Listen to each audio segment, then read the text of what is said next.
Bonjour à tous, aujourd'hui on va continuer à poursuivre notre exploration du cinéma américain des années 90 avec 5 films plus légers, j'ai envie de dire plus solaires, sauf un qui est une comédie toujours mais plus axée horrifique.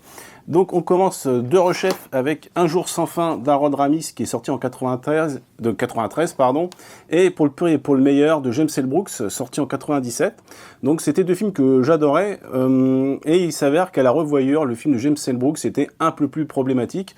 Cependant j'ai tenu à associer les deux pour une bonne raison, c'est qu'en fait on a le cheminement du personnage principal qui est assez identique. On commence avec un personnage cynique, cassant, vieux garçon, un poil misogyne aussi, on peut le dire, et qui va tomber amoureux, et au fur et à mesure, il va gagner comme ça, j'ai l'impression de sortir les mêmes arguments que pour le film Postman, mais va gagner en empathie, en humanité, et puis surtout, c'est une thématique qui m'est chère, c'est qu'il va chercher à être utile au sein de la communauté, au sein de la collectivité. Et il s'avère qu'il y a tout un pan du cinéma américain qui est basé sur ce moule. C'est Bertrand Tavernier qui avait défini dans le western en fait deux courants dominants. Il y avait l'influence du cinéma de John Ford, donc où c'était la communauté, la collectivité qui importait, et puis les films de Howard Hawks où c'était l'individu, donc des films où c'est l'individualisme qui prévaut. Donc par exemple le cinéma d'Eastwood. Là, il est évident que ces deux films-là témoignent en fait de la sympathie de leur auteur pour la gauche américaine, pour un courant démocrate. Donc Un jour sans fin aussi, on peut l'apparenter au cinéma de Frank Capra, La vie est belle. Et d'ailleurs aussi, on peut le comparer parce qu'il y a un postulat aussi fantastique dans La vie est belle. Et puis aussi, il y a une période dans le film où James Stewart est vraiment très très bas, dépressif, suicidaire, tout comme Bill Murray, qui essaye de se suicider à plusieurs fois dans le film. Évidemment, ça aboutit pas, car je pense que vous connaissez le pitch. En fait, c'est quelqu'un qui revit inlassablement la même journée. Donc, le lendemain, en fait, il n'y a absolument pas les conséquences de la veille. Alors, le film de James L. Brooks, en fait, m'a posé un petit peu problème parce que il fait quand même plus de 2h15, il est un petit peu long, et il y a aussi des fois, j'ai l'impression que Jack Nicholson n'est pas forcément à l'écoute de ses partenaires. Il y a une scène comme ça qui est touchante entre Helen Hunt et puis Greg Kinnear qui interprète le voisin homosexuel de Jack Nicholson. Il se livre à une confession et à l'arrière-plan, on voit Nicholson qui fait le couillon avec ses lunettes, il les a sur le front, il les fait tomber sur l'arête du nez, et j'ai l'impression que, voilà, qu'il cherche à s'accaparer en fait l'image, comme souvent certaines stars. J'ai découvert récemment dans les bonus de La chasse de William Friedkin que Pacino répétait énormément les prises en fait pour fatiguer ses partenaires. Quoi qu'il en soit, Un jour sans fin aussi, il y a une maîtrise en fait d'Harold Ramis pour nous plonger totalement dans cette ville, dans ses habitants. Il y a vraiment un sentiment d'immersion, donc gestion de la foule, gestion des environnements, des plans larges, ce qui n'est pas le cas de James L. Brooks, qui il y a une mise en scène très télévisuelle, j'ai envie de dire sitcom, hein. Ça commence tout de suite par un plan serré d'une porte d'un appartement, on se croirait dans un épisode de Friends. Alors moi j'aime beaucoup Friends, mais on peut pas dire que ce soit non plus une mise en scène de cinéma.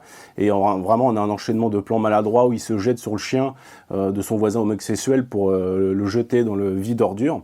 Ça m'a fait penser à un autre film des années 90 avec Jack Nicholson, Wolf, qui est un film assez intéressant, mais alors vraiment pété au niveau de la mise en scène. C'est donc l'histoire d'un agent littéraire en fait qui est mordu par un loup, et il va gagner en acuité visuelle, ses sens vont être développés, et on a une mise en scène comme ça très télévisuelle.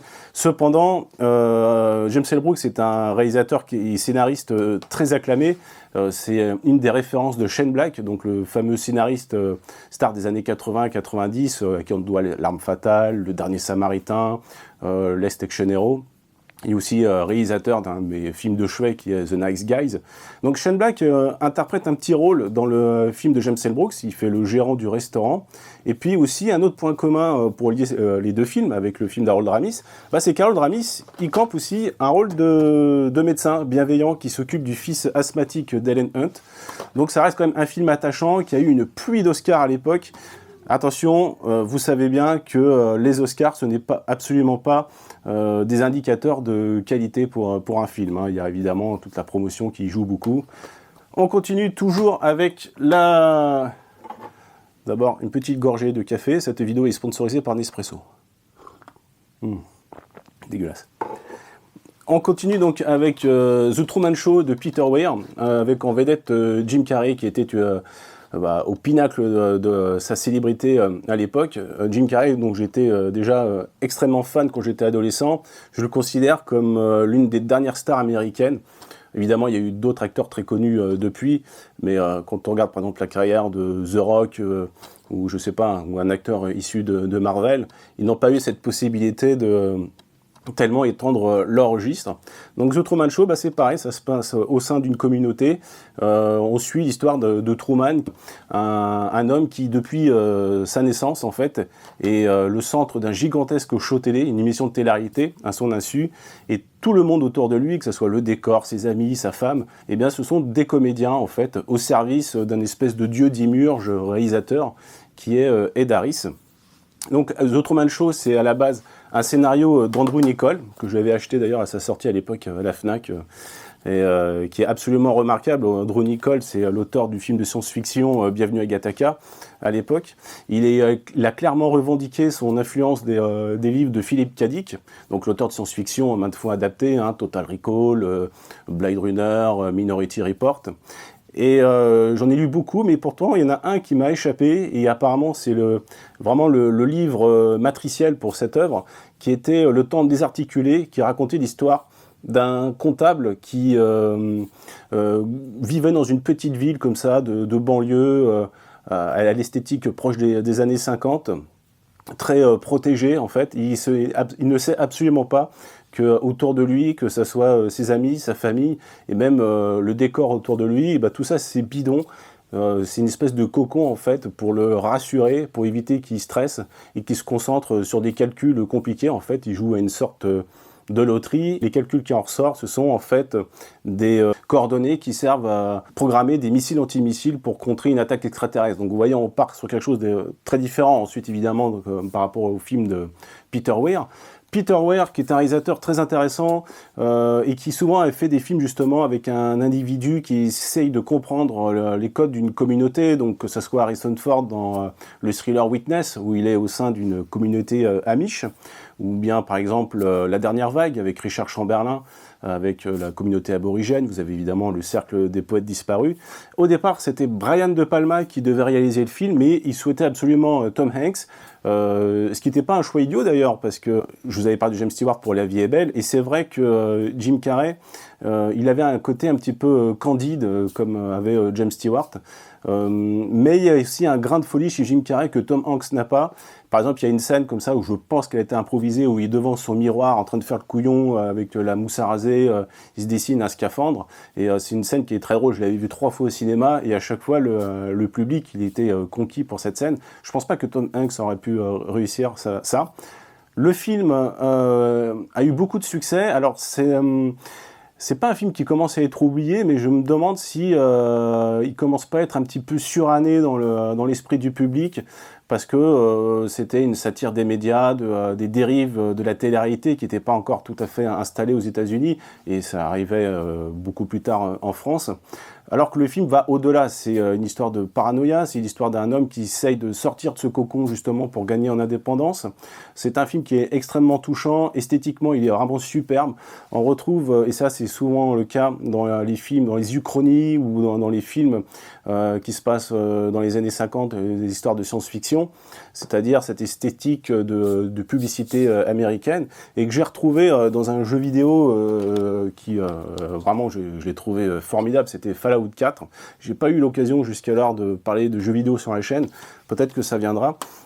Et c'est un jeu qui m'avait tellement plu que je m'étais pris l'artbook, et dans lequel on retrouve donc cette esthétique avec ces couleurs un petit peu naïves.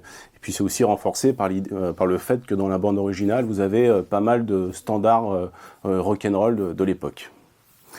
Ensuite, en troisième film, ça je vais l'évoquer très rapidement, donc toujours avec Jim Carrey, Dumb and Dumber. Donc là on est dans la potacherie totale, c'est de l'humour pipi caca, c'est visuellement très moche mais totalement assumé, que ce soit au niveau des costumes complètement déglingués, aussi la voiture qu'utilise Jeff Daniels.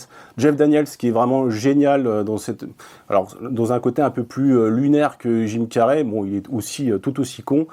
Pour tenir la dragée haute à Jim Carrey, fallait vraiment le faire. spectaculaire et il le réussit très très bien. C'est rythmé, il y a Lauren Holly qui était l'ex-femme de Jim Carrey, donc elle est très très belle dans le film. C'est encore une fois très débile, c'est des histoires de chiottes, de vomi. Non, il n'y a peut-être pas de vomi, peut-être pas. Si, le flic quand il boit le pipi. Donc vous voyez le niveau, c'est un film que j'ai maté des dizaines de fois avec ma sœur. Si vous avez aimé Marie à tout prix, Fou d'Irène, et puis que celui-là vous y avez échappé, franchement, allez-y. Et puis on termine par ce film de Peter Jackson, qui est... Ah, j'avais mis The Majestic avec Jim Carrey de côté, tout simplement parce que c'est un film qui est oublié. Alors ça date de 2002, donc c'est pas les années 90, mais on est dans les années 50 où il campe le rôle d'un scénariste qui, suite à un accident, se retrouve amnésique. Il est pris en charge par une petite communauté dans une petite ville, donc on retrouve cette thématique voilà, qui me touche. Et il va tomber amoureux et puis il va permettre aussi à réhabiliter un vieux cinéma, le Majestic. C'est un film qui est totalement oublié, même dans les billes de la carrière de Jim Carrey, on l'évoque pas.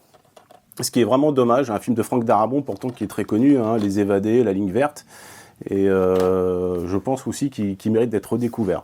Et donc en dernier, Fantôme contre Fantôme de Peter Jackson. Donc là pareil, je vais faire très très vite. Le film qui n'avait pas du tout marché à l'époque a retrouvé un succès en vidéo, donc grâce au Seigneur des Anneaux.